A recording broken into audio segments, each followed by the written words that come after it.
Bienvenidos a todos y todas a esta edición de Matemáticas en la Residencia, que es un ciclo que organizamos desde el Instituto de Ciencias Matemáticas, la Residencia de Estudiantes y la Vicepresidencia Adjunta de Organización y Cultura Científica del CSIC. Es un programa que iniciamos ya en el 2009 y por ella en este ciclo han pasado los mejores divulgadores de las matemáticas, como Marcus de Chatoa, Sanserna, Pierre Cartier, Guillermo Martínez, Edward Frenkel, Christian Rousseau, John Allen Paulos, Martin Gretschel, Jean Akiyama, Silvia Nassar, entre muchos otros. Este ciclo hoy lo vamos a dedicar a una gran matemática, Emmy Noether. Solamente recordar que después del acto tendremos para los participantes de la conferencia de Poisson, tendremos un cóctel detrás. Poisson. Doy la palabra a la profesora Edith Padrón de la Universidad de La Laguna, que va a presentar, que es también una especialista en Emmy Noether, y va a presentar a nuestros dos conferenciantes. Muchas gracias, Emmy.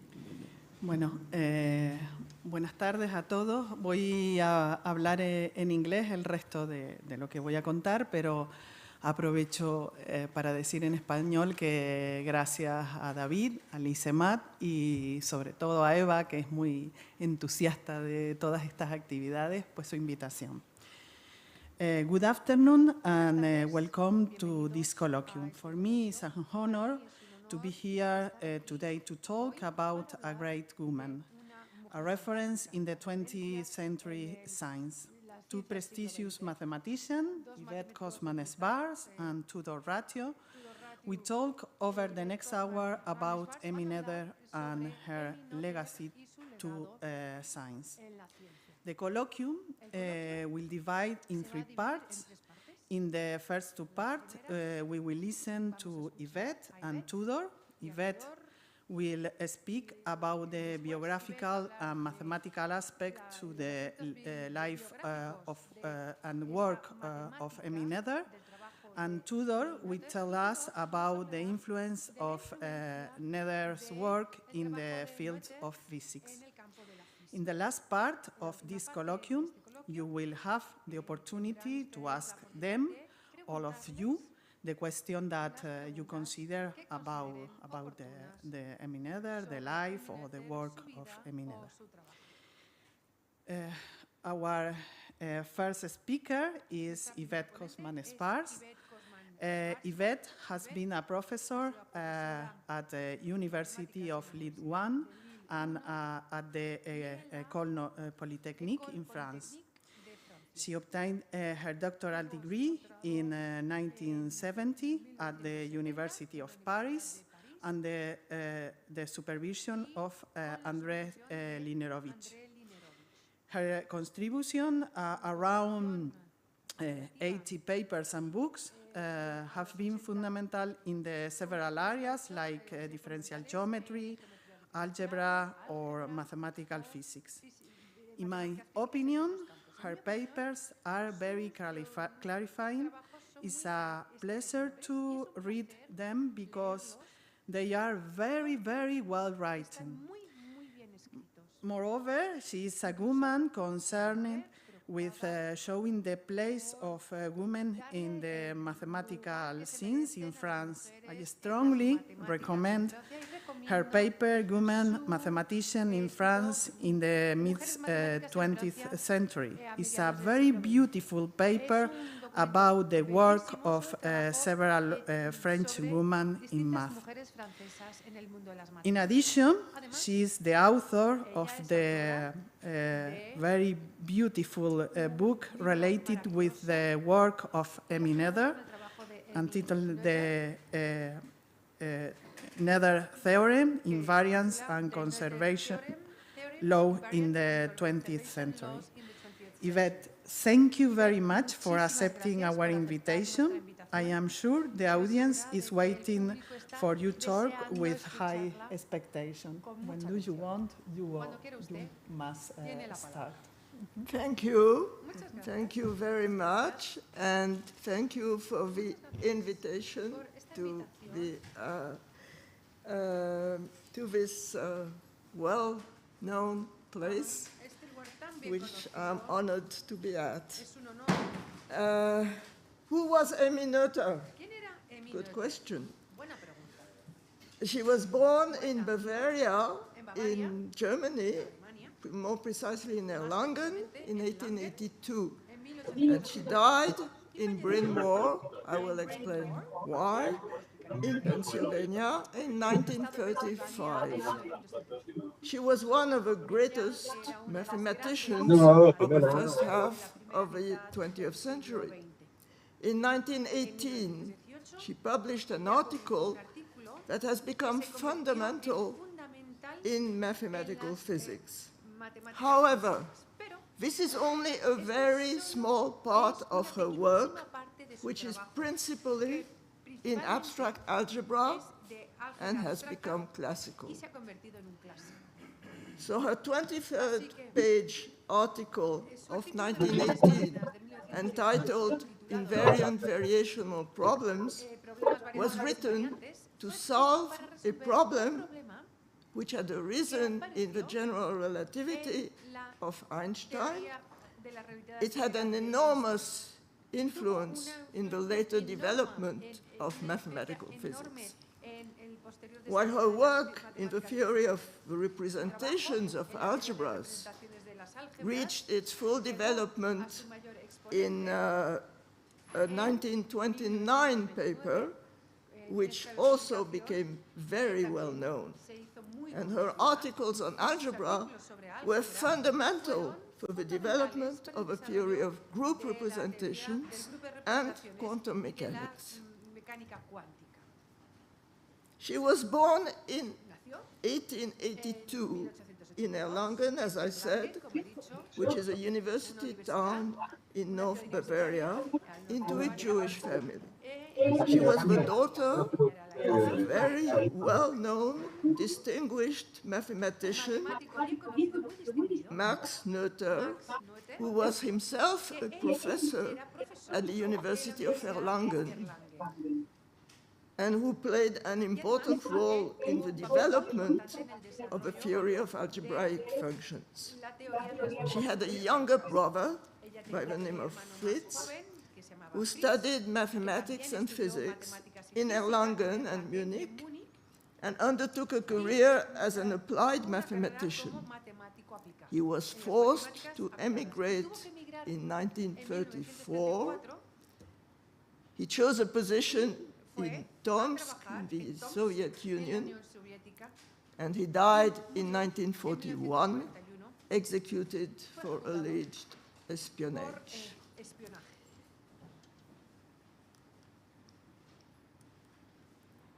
Here is a young Emmy Noether, which portrait you see almost everywhere nowadays, but which I did include. Emmy first studied languages in order to teach French and English. Then she turned to mathematics. She studied with her father and a colleague of her father, Paul Gordon, who was himself a distinguished mathematician. She submitted her thesis in 1907 on the invariance of ternary biquadratic forms. So what are those? They are just polynomials of degree 4 in 3 variables. And that thesis was published the following year. A little later, in 1913, she began to teach at the university. She was replacing her father, who by then was in poor health. And in the following years, she published articles on many subjects: fields of rational functions, invariance of finite groups, equations with prescribed invariance groups, and differential invariance. We should remember differential invariance because that's important for what follows. Here she is in 1915 as a young researcher.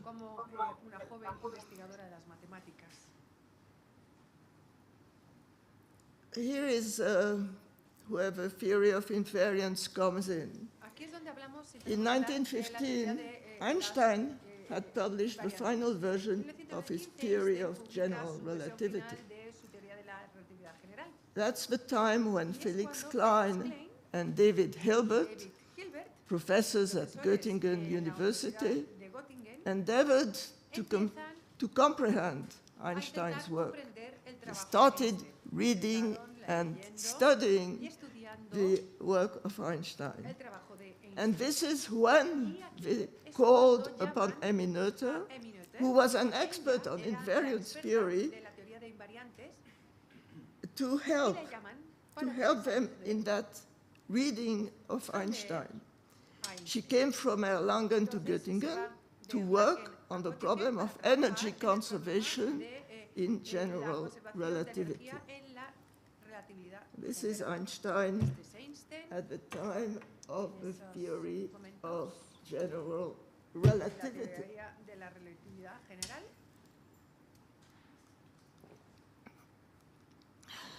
So what did Noether prove?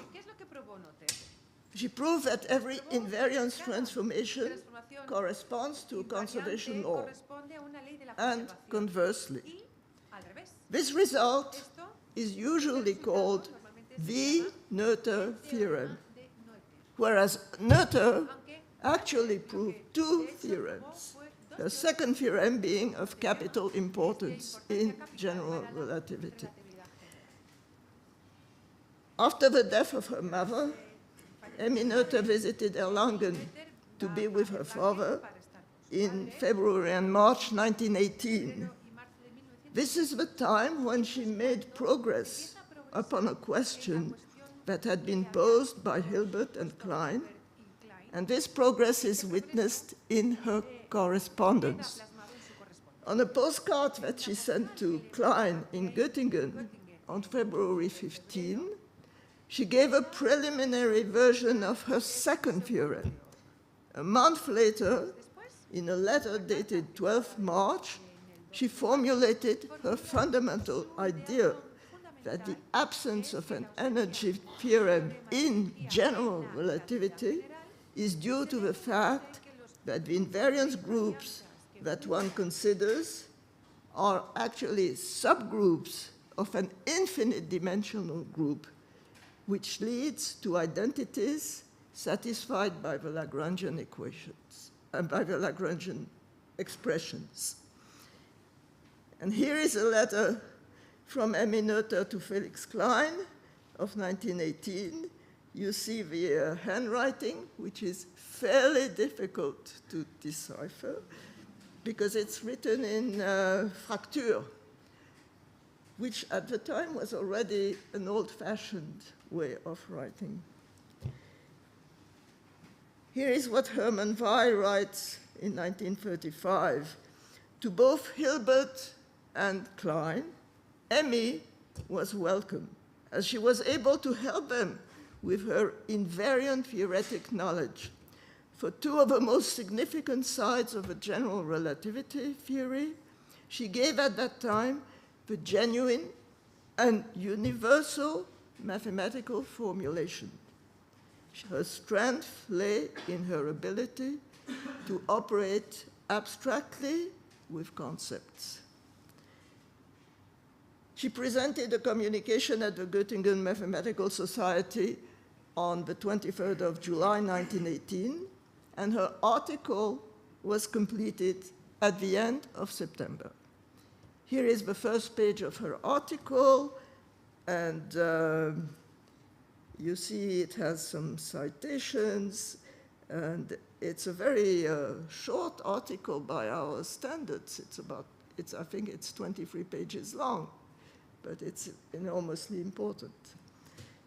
So this is a transcription of the first page. It appeared in the Göttingen Nachrichten of 1918, page 235 to 257, a short article. So here are the Noether theorems, the two Noether theorems translated by Bertram Schwarzbach. In what follows, we shall examine the following two theorems. One, if integral I is invariant under a G rho, then there are rho linearly independent combinations among the Lagrangian expressions, which become divergences. And conversely, that implies the invariance of I under a G rho. The theorem remains valid in the limiting case of an infinite number of parameters. Theorem 2, if integral I is invariant under a G infinity rho, depending on arbitrary functions and their derivatives up to order sigma, then there are rho identities among the Lagrangian expressions and their derivatives up to order sigma. Here as well, the converse is valid. So what did she actually prove? Invariance under a group of transformations depending on a finite or denumerable number of parameters implies laws of conservation, while invariance under a group of transformations depending on arbitrary functions gives rise to improper conservation laws. And these improper conservation laws play a great role in general relativity, where they're called strong laws. After this important article, what happened? Well, she submitted her article on variational problems for her habilitation in 1919. Then she returned to the theory of differential invariance and the formal variational calculus. In 1921 and 1923, she published 2 articles on ideal theory in rings and algebraic and differential invariance. And this is how she summarized her second article as presenting new developments of the algebraic and differential invariance with emphasis on the abstract viewpoint, determining the relations between the theory of ideals and fields with the finiteness theorems of invariant theory, as well as the relations with the formal variational calculus by restricting the differential invariance to the algebraic invariance.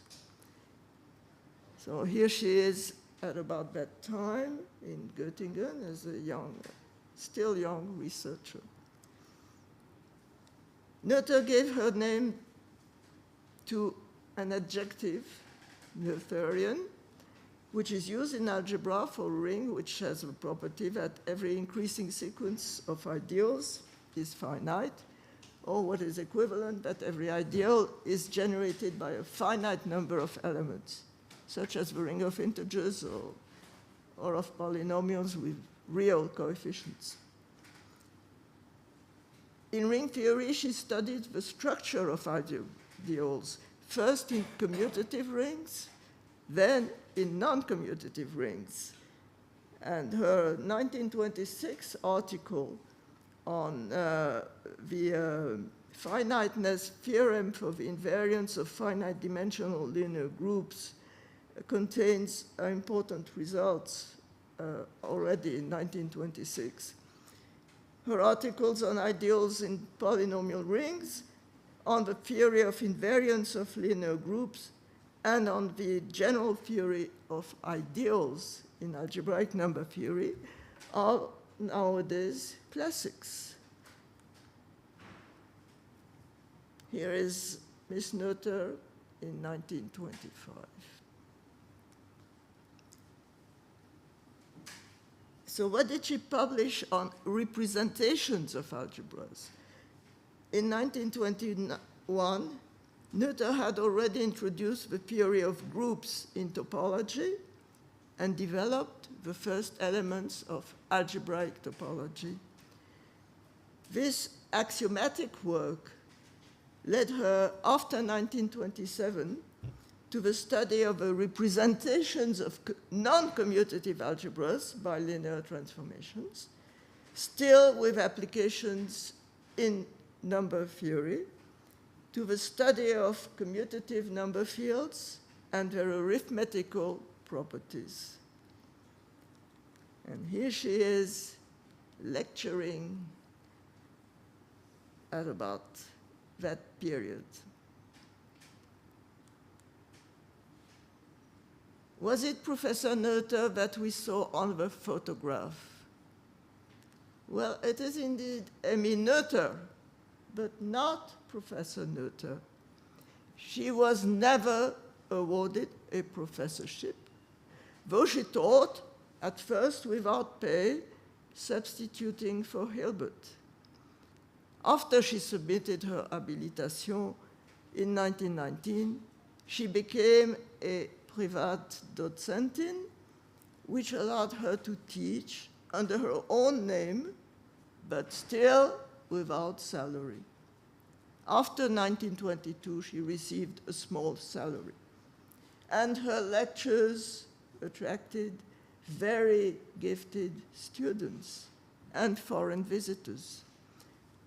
Her teaching was hard to follow, but she had a small group of devoted students who were nicknamed the Noether Boys. The Noether Boys. In 1928, Noether was a lecturer at the prestigious International Congress of Mathematicians, which that year took place in Bologna. And when the Congress reconvened 4 years later, she received another invitation to speak. Her article of 1929, which summarized her contribution to the Congress, which is entitled Hypercomplex Quantities and the Theory of Representations. We cited that paper at the beginning of the lecture because it is a landmark. Let me point out that hypercomplex quantities are nothing other than the elements of an algebra for mathematicians. In the volume of history of a Bourbaki collection, we read the opinion that this article is one of the pillars of modern algebra. Since 1924, Noether lectured in Göttingen on the representations of finite groups. Soon thereafter, there appeared 2 papers by Eugene Wigner on the atomic spectra, which made essential use of a theory of group representations. And this theory of group representations became an essential tool in theoretical physics, while Noether was pursuing her work in abstract algebra. Then in 1927-28, Wigner spent the year in Göttingen, invited by Hilbert. That is also the year when Hermann Weyl lectured in Zurich on group representations. And here we have a list of publications of the year 1928 to 1932, which parallel each other and which were extremely important because Weyl published The Theory of Groups and Quantum Mechanics in 1928. Wigner published Group Theory and its Applications to the Quantum Mechanics of Atomic Spectra in 1931. And then Bartel van der Waarden published Modern Algebra in 1931, which was a landmark, which was mostly based on the lectures of Noether, and his book on group theory and quantum mechanics in 1932. So you see all 3 were very close to one another. Now here is a portrait of Noether sailing to Königsberg. She was sailing to a congress, to a meeting of the German Mathematical Society in Königsberg. She's very smiling. She's doing mathematics, obviously. So in 1932, she was invited to give a plenary lecture at the Zurich International Congress of Mathematicians. She lectured on her pioneering work of the previous 10 years, on commutative rings and their applications in arithmetic, with a lecture entitled Hypercomplex Systems and Their Relations with Commutative Algebra and Number Theory. Noether was now recognized as a first-class mathematician. This was a few months before the Nazis seized power in Germany. Following the law of April 7, 1933, introduced by the Nazi government, Noether was deprived of her employment because she was Jewish. And Norbert Schapacher wrote in 2015, "It is well known that the only time Emmy Noether, the mother of modern algebra, was treated by a German authority just as her distinguished male colleagues, and not according to her inferior hierarchical position, occurred when the Nazi government put her on leave, forbidding her to teach at the Mathematics Institute in Göttingen by way of a telegram dated 25th April 1933. Noether's political sympathies were with the Soviet Union. She was a close scientific contact of a mathematician Alexandrov, and she considered taking refuge in Moscow. Also, she was offered a temporary position at Oxford. She chose to take refuge at Bryn Mawr College in the United States, a small college situated near Philadelphia. She would be able to lecture and to attend lectures by other prominent scientists at the prestigious Institute for Advanced Study in Princeton, which was not too far away from Philadelphia. Here is a group picture where you can see Noether, and the man in the hat is Hermann Weyl, and the others are mathematicians or friends of mathematicians. And this picture was taken in July 1933, before she actually left Germany. And she was on an excursion, as she was used to do very often, to take long walks and discuss mathematics on these long walks. So she was in exile in the United States from 1933 on. At Bryn Mawr College, she taught 2 hours of advanced mathematics to girl students who were joined by a few male students, but she traveled every week to the Institute for Advanced Study in Princeton, where she lectured and took part in the scientific discussions. And there she met other mathematicians and physicists, refugees like herself, Hermann Weyl, Richard Brouwer, Einstein, and Nathan Jacobson, a young algebraist who would edit her complete works much later. Here she is, probably in Bryn Mawr. She died in 1935 at the age of 53, following an operation. Here is what Hermann Weyl wrote. An unexpected complication led her suddenly downward the path to her death within a few hours. She was such a paragon of vitality. She stood on the earth so firm and healthy, with a certain sturdy humor and courage for life, that nobody was prepared to that eventuality. She was at the summit of her mathematical creative power. Her far-reaching imagination and her technical abilities, accumulated by continued experience, had come to a perfect balance. She was a great mathematician, the greatest, I firmly believe, that her sex has even produced, and has ever produced, and a great woman.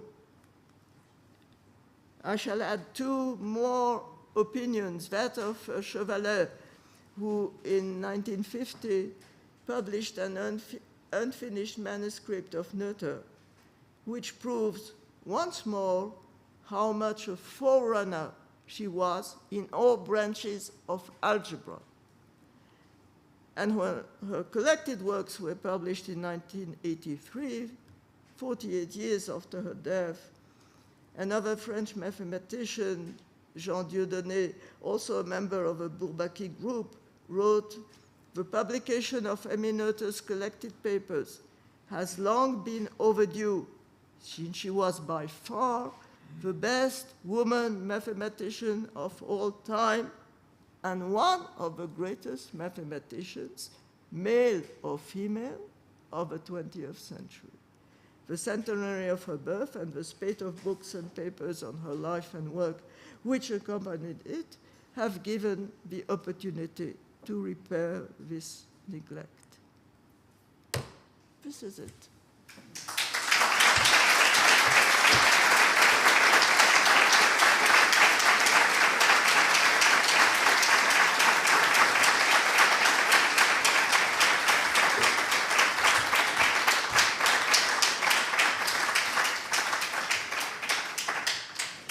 Thanks, Yvette, for this fantastic talk about the life and the work of Emmy Noether, and it's a big human, I think so. No?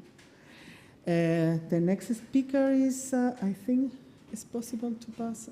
Okay. Tudor, are you here?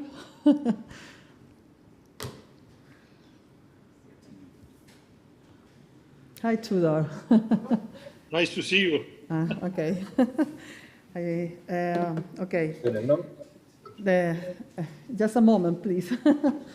The next speaker is Tudor Ratio. Tudor Ratio is one of the most important mathematical in the field of geometric mechanics. He defended his doctoral thesis at the University of California, Berkeley, in 1980 under the supervision of Jerry Marsden. He was being professor in several universities in the United States, in Michigan, in Arizona, or in California, in Santa Cruz. In 1998, he moved to the École Polytechnique Fédérale de Lausanne in Switzerland, where he stayed until 2015. After Lausanne, he was a professor of mathematics at the Kolkov Institute of Science and Technology in Russia, and at this moment is a chair professor at Shanghai Jiao Tong University in China. Professor Ratio received a Sloan Research Fellowship in 1980, and he became a fellow of the American Mathematical Society in 2012. He is the author, jointly Jerry Marsden, of the book Introduction to Mechanics and Symmetry, a basic exposition of classical mechanics. This book is one of the most cited references in the fields of geometric mechanics. Tudor, thank you very much for accepting our invitation. Tudor is a fantastic lecturer, and I am sure that all of you will enjoy with your talk. When do you want, Tudor? You can start. Thank you. There is some background noise. If I turn my sound off, not just to hear, can you hear me? Yes. Yes, Tudor, it's okay. So you can hear me now, right? Yes. Yes. Yes. Okay. It's okay. So, thank you very much for the invitation. It is a great honor to speak in such an august place with so much cultural history. And first of all, I want to apologize that I'm not physically present with you. I was really looking forward to come to the conference. But, you know, certain things happen and then there is nothing one can do. So here I am. My talk, of course, is addressing Noether's first result. This is the Poisson meeting. And my point is that her presence is very, very much with us.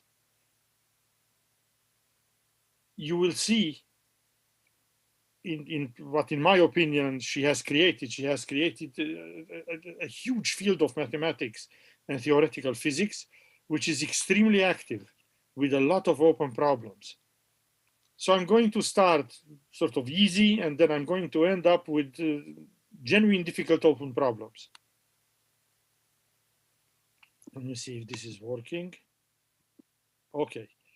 So the question is, what is symmetry, right? So let's start to see what some luminaries have said. Here is a citation from Plato. God ever geometrizes. Galileo. Laws of nature are written in the language of mathematics. Felix Klein, that was a lot cited by Yvette. Geometrical properties are characterized by their invariance under a group of transformations. This is really coming, I mean, it's echoing Noether. Eugene Wigner has a remarkable article in 1960, The Unreasonable Effectiveness of Mathematics in the Natural Sciences. This is so good that I have to quote this paragraph. The miracle of the appropriateness of the language of mathematics for the formulation of the laws of physics is a wonderful gift which we neither understand nor deserve. We should be grateful for it and hope that it will remain valid in future research and that it will extend, for better or for worse, to our pleasure, even though perhaps also to our bafflement, to wide branches of learning. So what Wigner is telling us is that we should try to formulate the world around us in mathematical languages. This is really what he's telling us. And he is optimistic that this can be done. I have a problem with this. So what is symmetry? So here it is written in Greek. So let's go to the dictionaries. Agreement in dimensions due to proportion or arrangement. Correct or pleasing proportion of the parts of a thing. Beauty based on character or characterized by such excellence of proportion. Balanced proportions, beauty of form arising from balanced proportions. In Webster's dictionary, it's not too far from the mathematical definition. Of course, they don't have it, but if you are really very indulgent, you can sort of see some shadow of it. In German, I mean, those of you who speak German will recognize this immediately. I don't know how to translate it. I mean, I myself understand it because I speak German. It's called Ebenmaß, sort of equal measure. All of these definitions are vague, no matter how you look at it. So, symmetry is a concept that appears first in Greek philosophy and mathematics. It remains something to be contemplated, admired. No precise definitions are given, except in special cases. Symmetry about a line, about a point, rotational symmetry, translational symmetry, dilation, multiple fold symmetry, etc.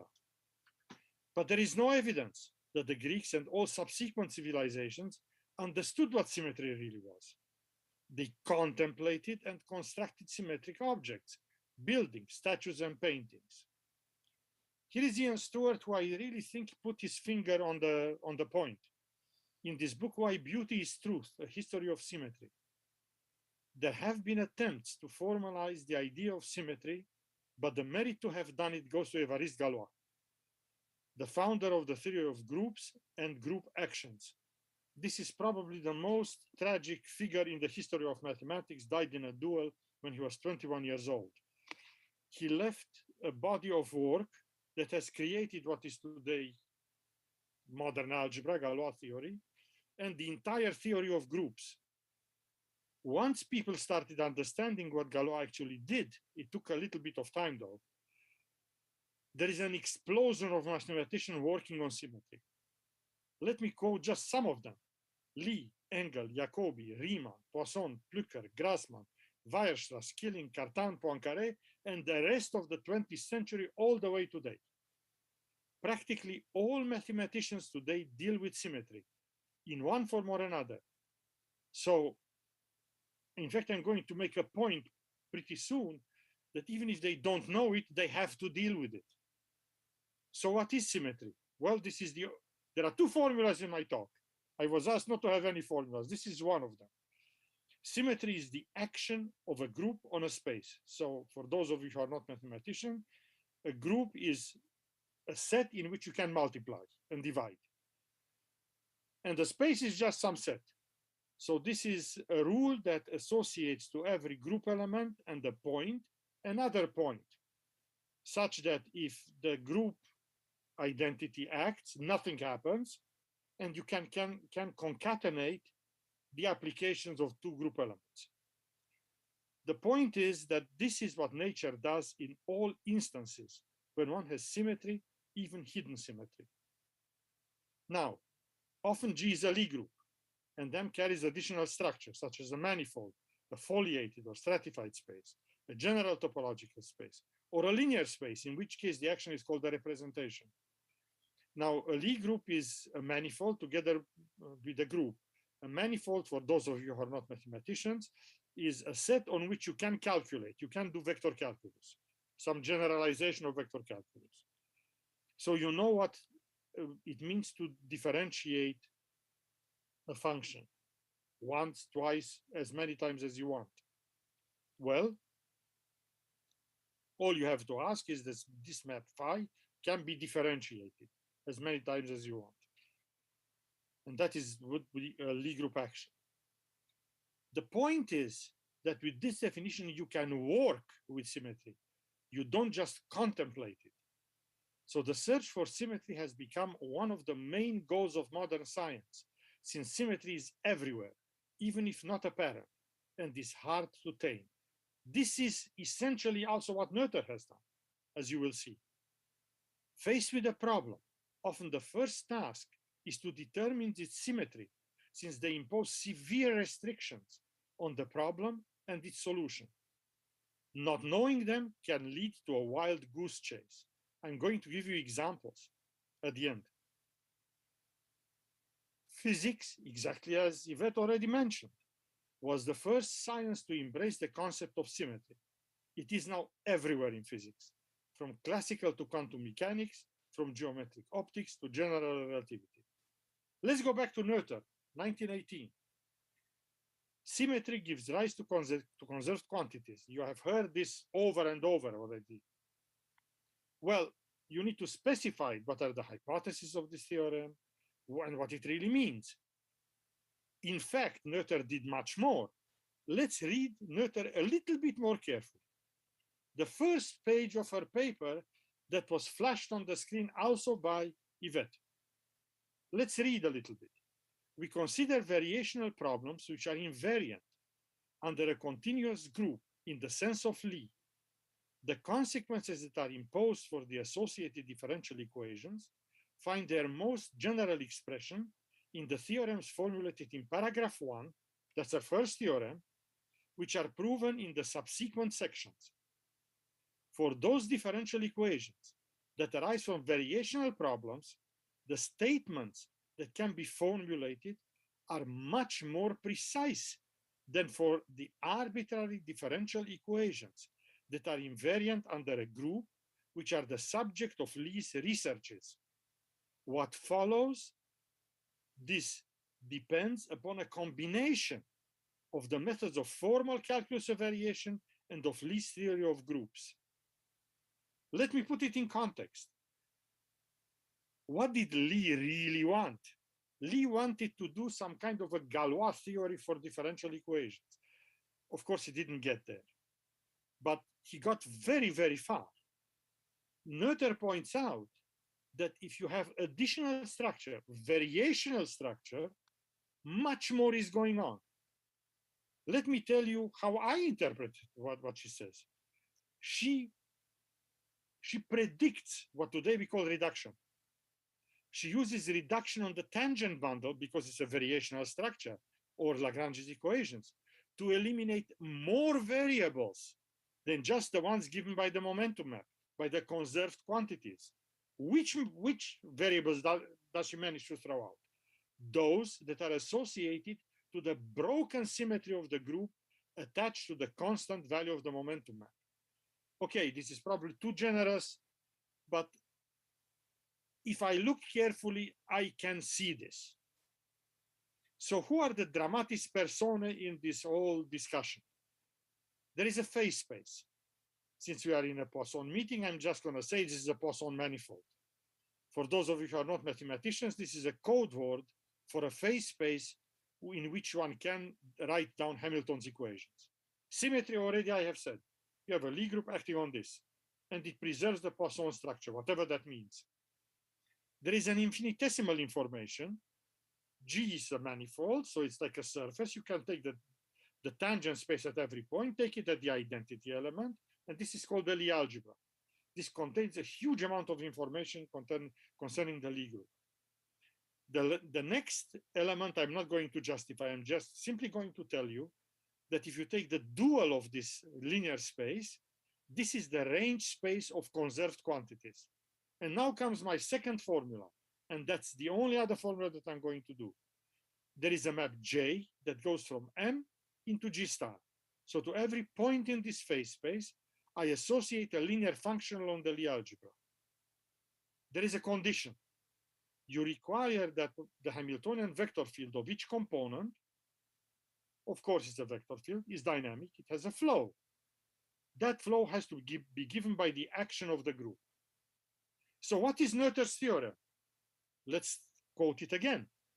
If the Hamiltonian is G invariant, in other words, if you change the points by the G action, nothing happens to the function, then J is conserved along the induced flow. This is called Noether's theorem. In fact, this is a principle. This is called a Noether property, which is being applied, and we are searching for it all the time. I'm going to give you more and more examples. So here is a picture. I take a point Z in my phase space. I take its value. I compute J of Z. I get a point. So let's call it mu, a linear functional on fracture G. I take J minus 1 of mu. According to Noether's theorem, all this nice, beautiful surface that contains Z, on which J is constant, is an important object. But through Z, you have another surface. You take everybody that is moved by the group element, by the symmetry. So this is this vertical thing. These two things intersect. They intersect in something that goes through Z. It turns out that this something is also a manifold under very good conditions, and it's still an orbit under a broken symmetry. So this G mu is a group that is smaller than this GZ. We can say explicitly who it is. I'm not going to go into details, but we know exactly, we can compute it. And this is the intersection. But you see, this intersection sits on the level set of the momentum map of the conserved quantities and on the orbit. So we can collapse it. Now, I didn't draw it here because the picture would not have been correct. We just collapse it and get a new space. And this space has much less dimension than the original one. The fundamental theorem of reduction due to Marsden and Weinstein in 1974 states that properties of the original phase space drop down to this much lower dimensional space. In addition to that, if you are able to solve the equations on the small space, there is a method that has two steps. One is algebraic, and the other one is to integrate a linear time-dependent differential equations, code word for quadratures, and you have the solution of the original problem. Noether's insight has generated a colossal amount of research. Whole programs of research come out of it. She had a true genius insight into both mathematics, physics, and even engineering. So let's go a little bit through it. So let me start quoting theorems that are rather shocking if you've never seen them before. Here are theorems of the early 80s, Atiyah, Gilman, and Sternberg, convexity theorem. If G happens to be a torus, which is literally a donut, if it's two circles, otherwise it's just n circles, and M is compact and connected, then the image of the momentum map is a convex compact polytope. Now let's stop and think about it. A donut is very round. The phase space that I have just given you is a manifold. I told you it's a beautiful round thing, has no corners, no nothing, right? In spite of all of this, this function that has all derivatives, so you have to imagine it's a very, very nice function. When you look in Rn, you get a convex compact polytope. It's a shocking statement. Let me show you how shocking it is. This is a generalization of a theorem due to Schur in 1923. And 21 years later, Horn was able to prove the converse. It was very difficult to prove at the time. So here is what these guys have said. This is a direct consequence of the first one, which of course I'm not going to do here. I give you two vectors, A1, AN, B1, BN in Rn. There is a Hermitian matrix with diagonal A1, AN and eigenvalues B1, BN if and only if A1, AN lies in the polytope generated by all the possible permutations of the B's. So you have B1, Bn, you have all the permutations sigma, n factorial, you permute them all, and you take these n factorial points, and you take the convex hull. What I did not tell you is that these points are all the vertices. Some of them could be interior, I come to that. But this is a shocking statement. I mean, think about it, you know, if you would tell this to your first year algebra students in linear algebra, this is not something that you certainly can teach in first year, right? And it's elementary linear algebra, Hermitian matrices.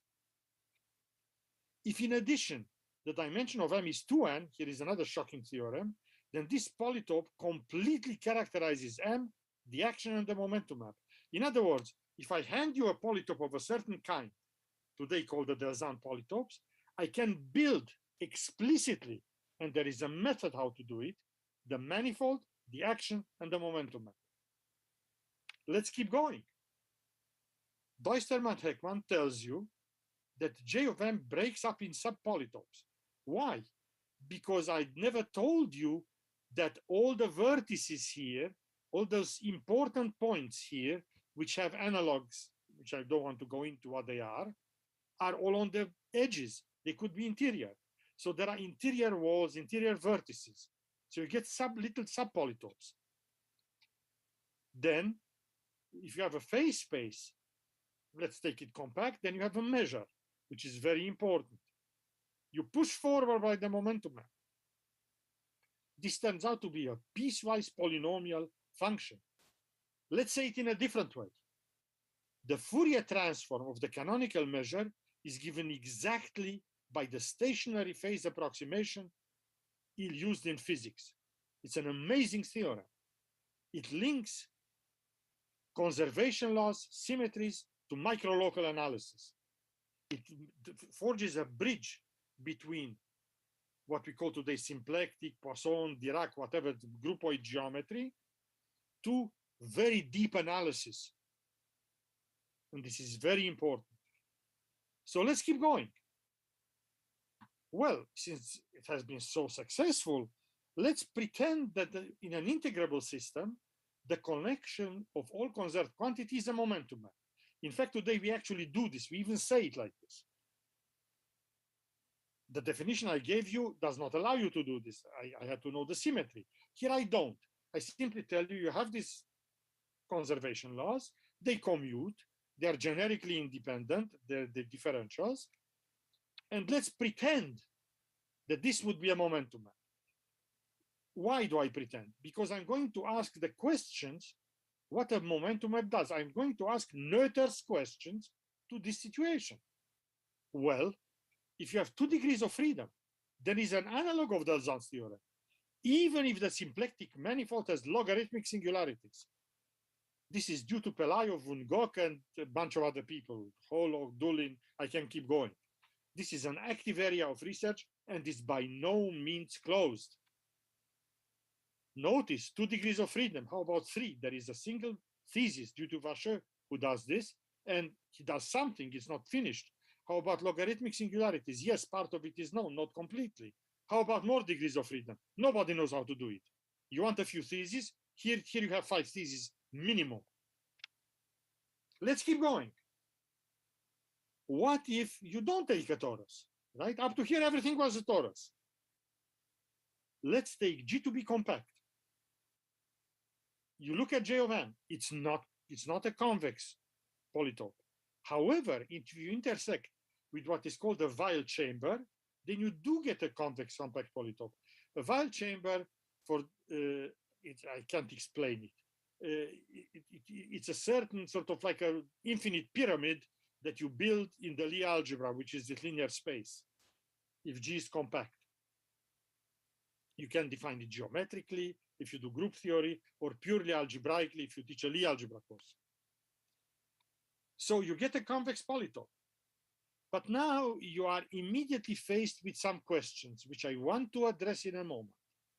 So let me start with Duistermaat-Heckmann. Do we have a theorem of Duistermaat-Heckmann for compact G? Not to my knowledge. I have heard people philosophizing about it. I have heard people sketching proofs of it on the blackboard, which looked very good to me. I have heard people saying that they can do it. I cannot quote a single paper that carries it out. Open problem.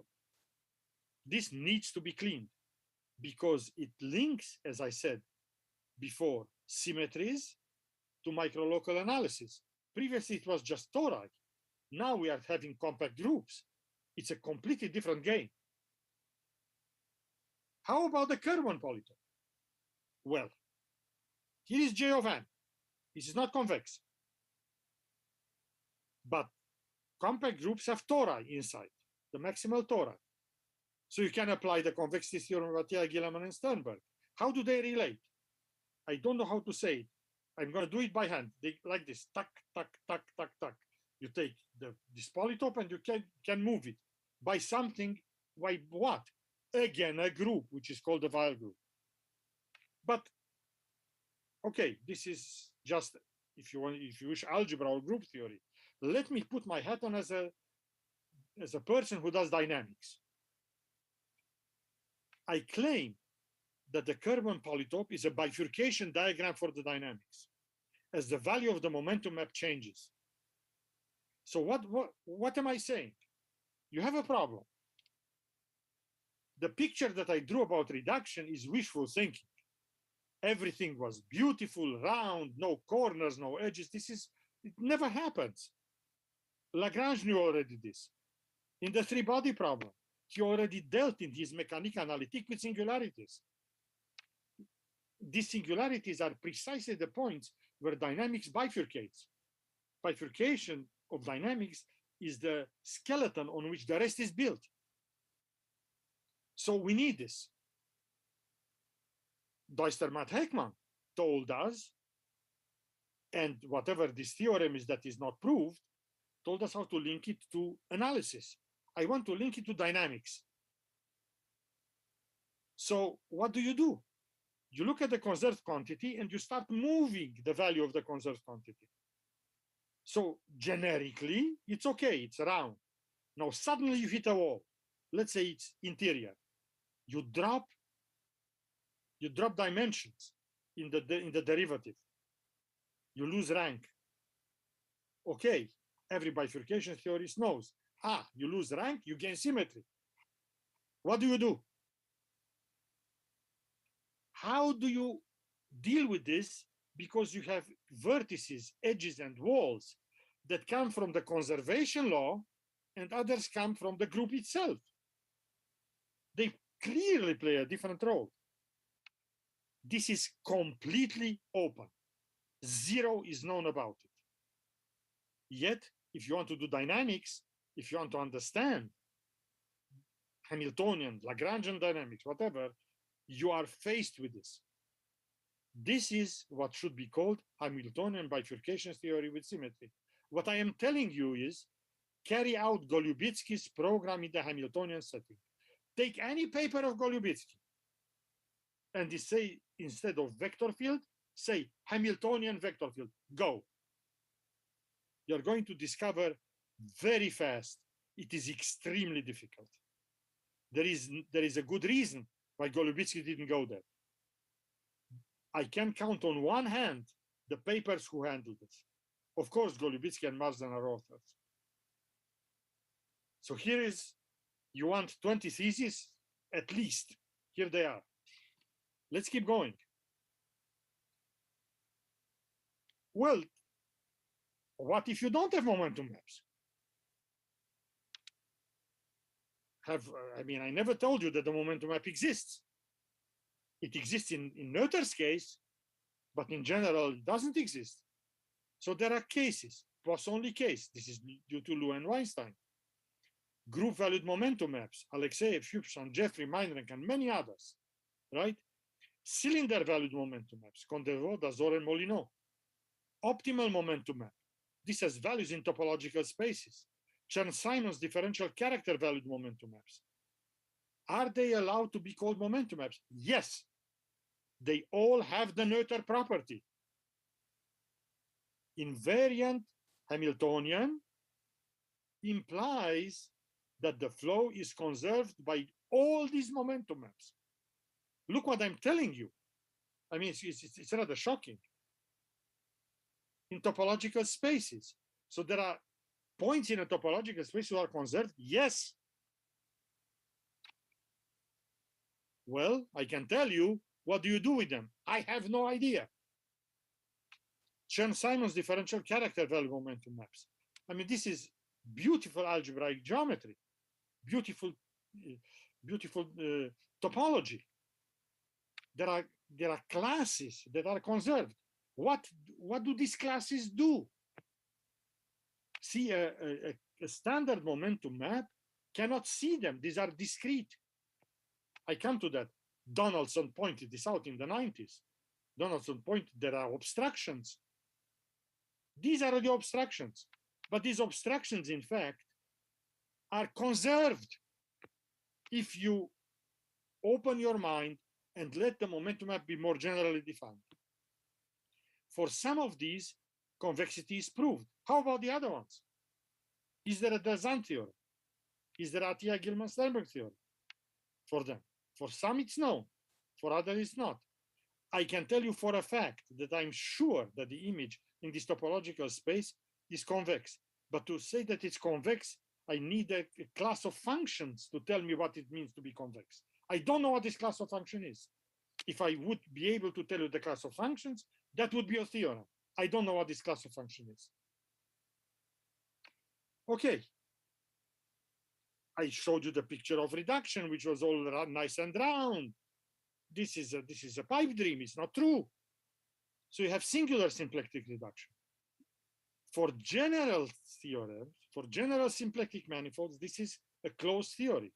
For cotangent bundle, it isn't. Why? Because when you have cotangent bundles, you want to reduce. You have point transformations. You have much more structure. You want the reduced phase spaces to reflect this structure. So a stupid answer would be, what more do you want? You have symplectic reduction, go. Yes, that's exactly like saying that when I do cotangent bundle reduction, I don't care that it's the cotangent bundle. This is very, very, very stupid. Because already Lagrange knew that there are effective potentials. And these effective potentials are the direct result of magnetic terms that appear in cotangent bundle reduction theory.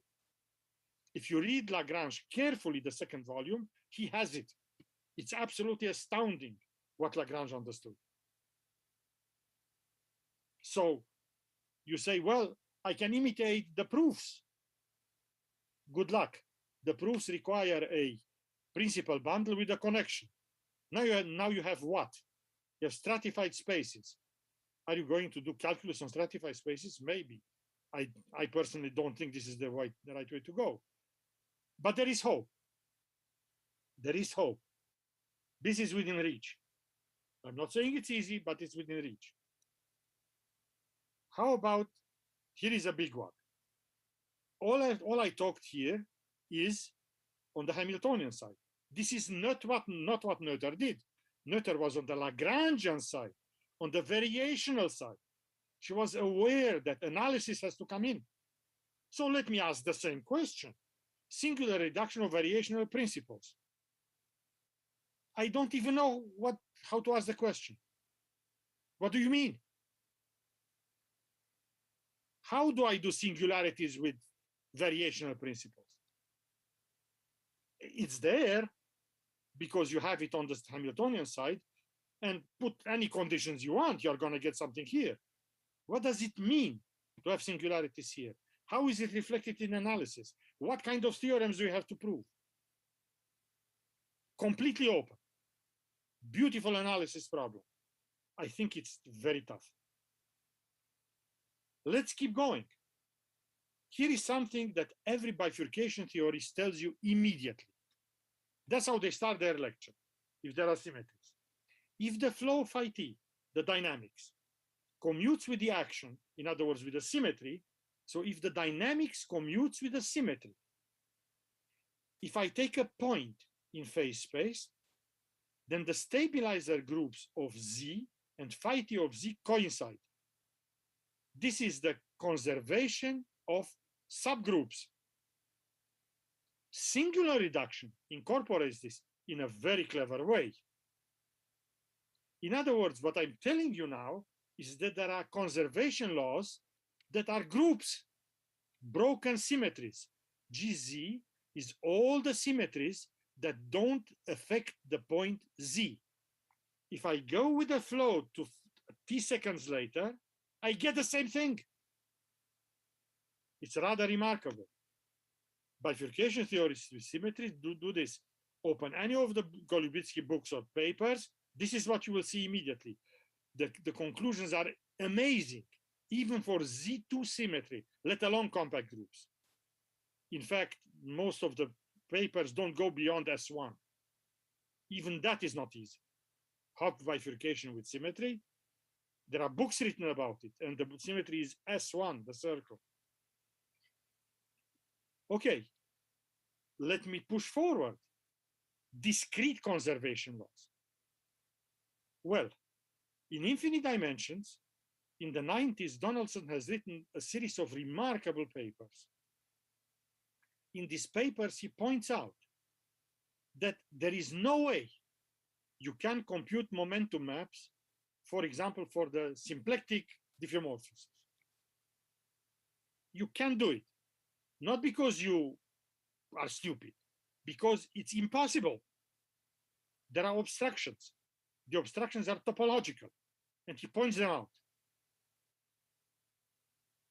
Well, if you enlarge the definition of the momentum map, precisely these obstructions become conserved quantities. So now we have conserved quantities who are cohomology classes, differential characters. Are they important? Oh, yes. Let me show you two of them. In the 19th century, people try to understand what today we understand perfectly well. They try to understand the equations of motion that Euler wrote, both for rigid body dynamics and for fluids. So what did Euler do? He wrote something that we learn in first year physics. He wrote three equations for the rigid body, first order. So the question is, are they Hamiltonian? Answer, no, because there are three. They have to be even number. Are they Lagrangian? No, because they're first order. They have to be second order. So what are they? Today we know. They are Hamilton's equation on a Poisson manifold, in fact, on a Lie Poisson manifold. For fluids, the answer is the same, except you are talking about things in infinite dimensions. But in the 19th century, this was not known. So then Cayley and Klein worried about this, and they introduced a map from 4 variables to 3 variables, which is rather complicated. And then they said, look, if I take the energy, the kinetic energy of the rigid body and bring it back, remember, this is not a change of variables. I go from 3 to 4 variables. There is a collapsing that's going on, right? Then I'm going to get a Hamiltonian vector field on C2, which is R4. We know all the structures that we want are there. And then I apply this map and compute. And lo and behold, I get Euler's equation. Miracle. This map is very interesting. It has been rediscovered a second time by Stiefel, for example. Stiefel and Kustaheimo. They actually needed it for quantum mechanics, but in fact they are used for celestial mechanics, but today it's mostly for quantum mechanics. Surprise, it's the same map. They're not related, they're identical. And because it's so important, the topologists discovered it. There it's called the Hopf vibration. It's the same map, same formula.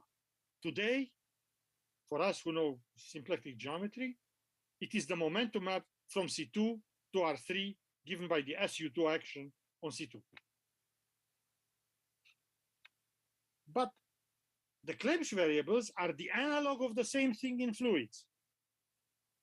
Clebsch wanted in his papers of 1879, I think, he wanted to have the same situation. He wanted a Hamiltonian vector field or a Lagrangian vector, something that he's familiar with. And he succeeded. But there is a catch. If you use the Clebsch variables, will you get all the solutions? The answer is no. Only the solutions for which the helicity is 0. However, let's go back to this one. If you accept this extended momentum map, where the values are cohomology classes, the situation changes drastically. You are going to catch solutions. You have Clebsch variables, exactly in the spirit of Clebsch, such that the solutions of Hamilton, of the Euler equations, have actually integer valued helicity. The question now is open question. And we are in Spain, so here we go. What vortex line knots are allowed? We know that in R3, all knots are allowed. This is a famous paper of Encino and Peralta Salas. Are these Clebsch variables allowing for all the knots? I have no idea. If not, what is the obstruction? Can one extend further? Can one achieve what Clebsch wanted? I don't know. Here is another one. If you look at classical Teichmüller theory from the point of view of a global analyst as opposed to a complex analyst, you will see that a Teichmüller space, I give you a Riemann surface, I look at metrics whose curvature is -1, and I divide by the diffeomorphism group isotopic to the identity. Now, those of you who are specialists and know symplectic geometry immediately realize that this is exactly like reduction. Curvature is a momentum map. Attila Bott told us in '84. So all metrics with curvature -1 is the level set of a momentum map. Now you have to divide by a broken symmetry group. Yes, I do. But it doesn't work. It's not the correct one. Well, if you use these kinds of momentum maps, the answer is yes. The Teichmüller spaces are reduced spaces, and their symplectic structure coming from the Weyl metric for the Weyl form is exactly the reduced form. But as I said before, Noether is giving us a research project. It turns out that these Teichmuller spaces are associated to all the adjoint orbits of SL2R.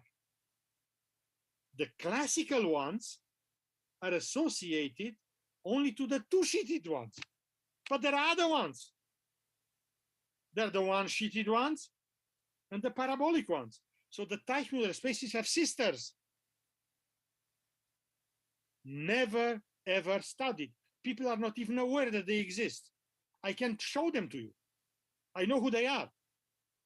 What is true about these things?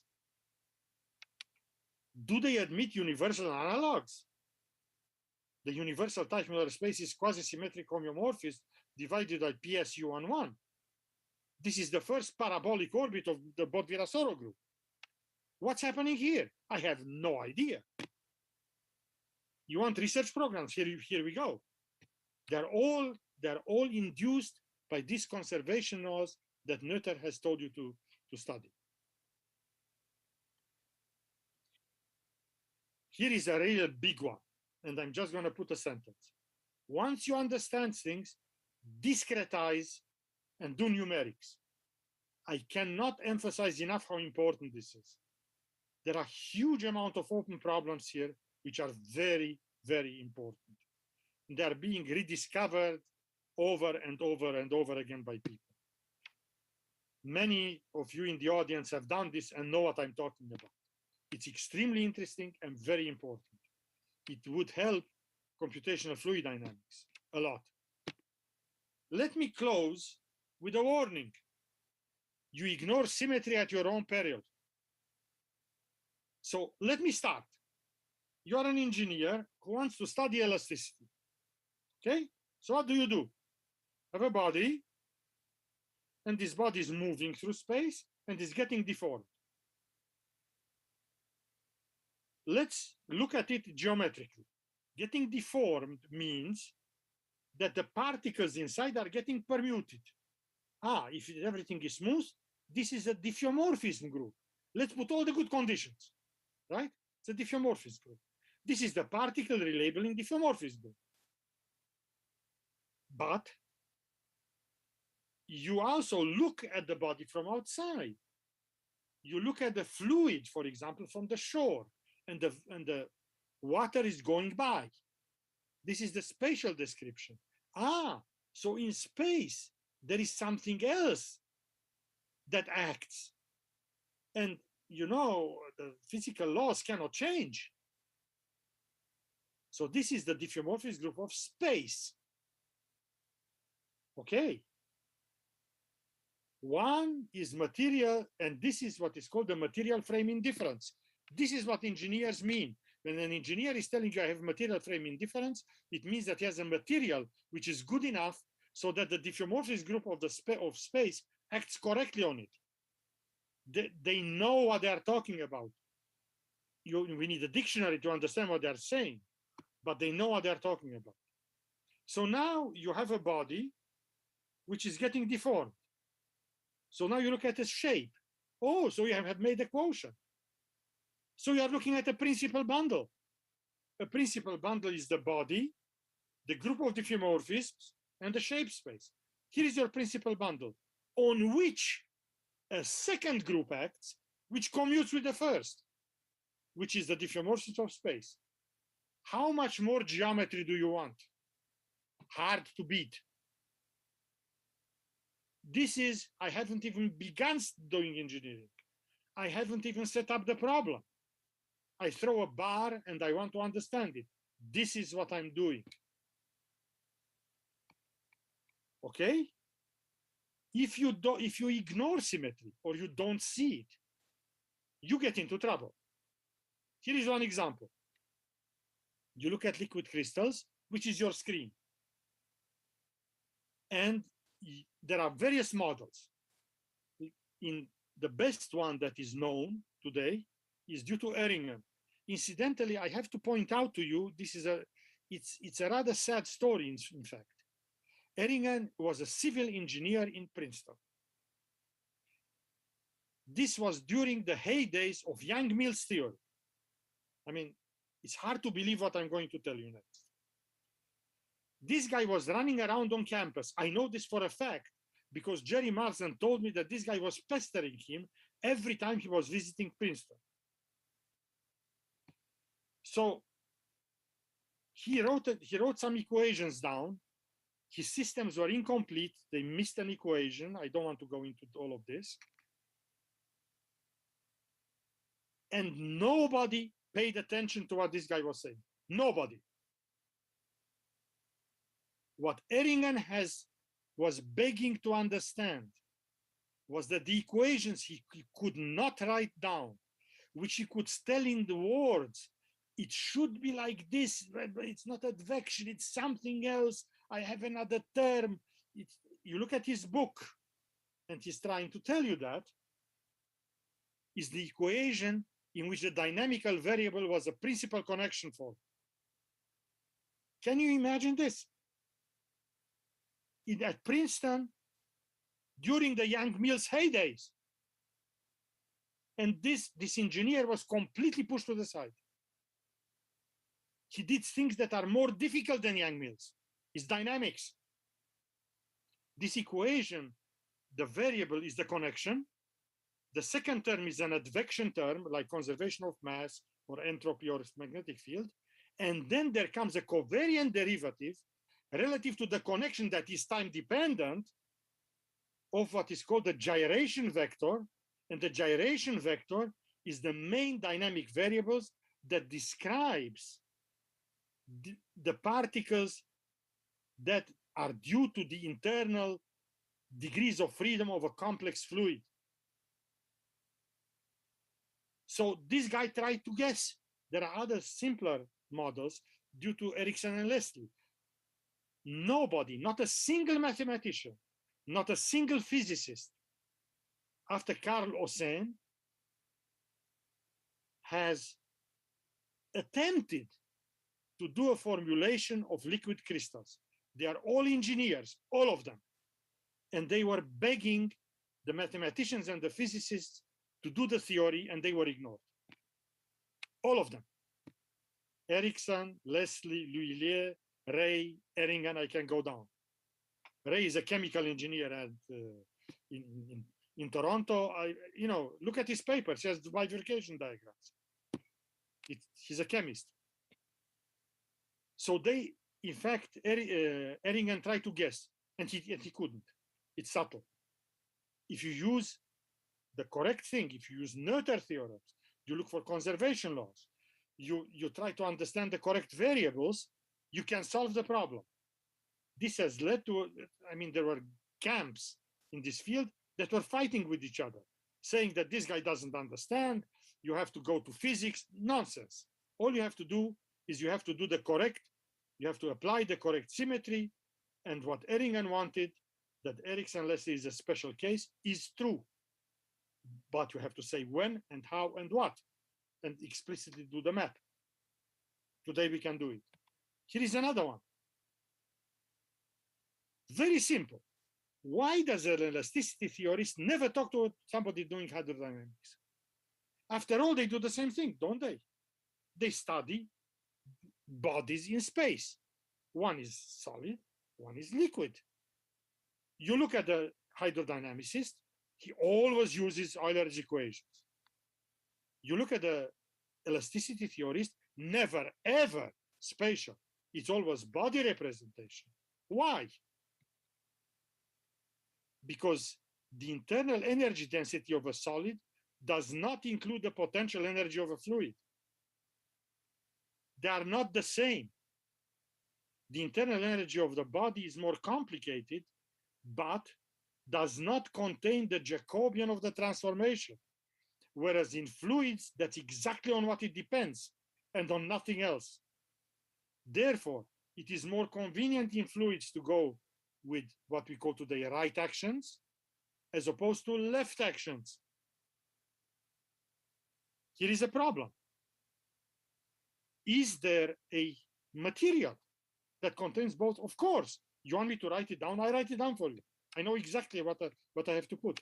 I can give you the internal energy density of this material that contains both. Never been studied. Is this important for technology? I have no idea. My point is that Noether is as much today with us as she has been before. I can even claim that she's even more present. Look at what I have said, how many huge research programs, important, difficult, open questions are a direct result of her insight. Thank you very much for your attention.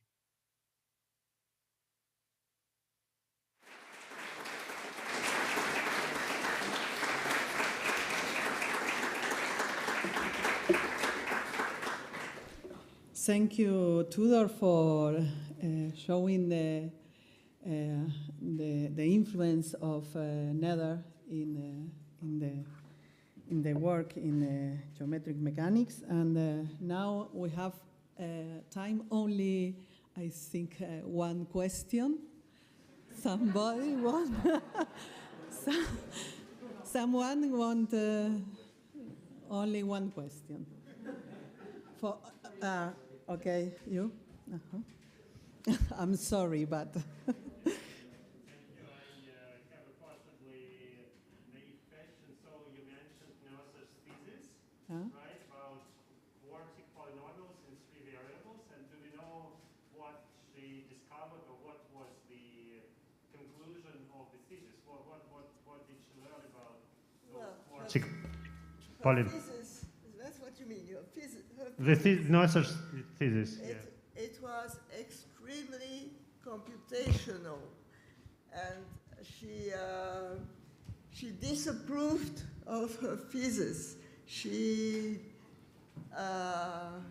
really declared that it was rubbish, and the topic was the invariance of some systems, which were extremely long. There were pages of computations. And she really went from that type of mathematics to more abstract concepts very quickly. Okay. Thanks, Yvette. And finally, Evan Chinchao want to give a present to Tudor in the distance, I think so, and Yvette for this fantastic colloquium. Thank you very much. Thank you very, very much. Tudor. Inscribed with my name. Yeah, Tudor, they send the present. Okay. Thank you very, very much. It's very unexpected. Okay, now we have the cocktail in the garden of the. Thank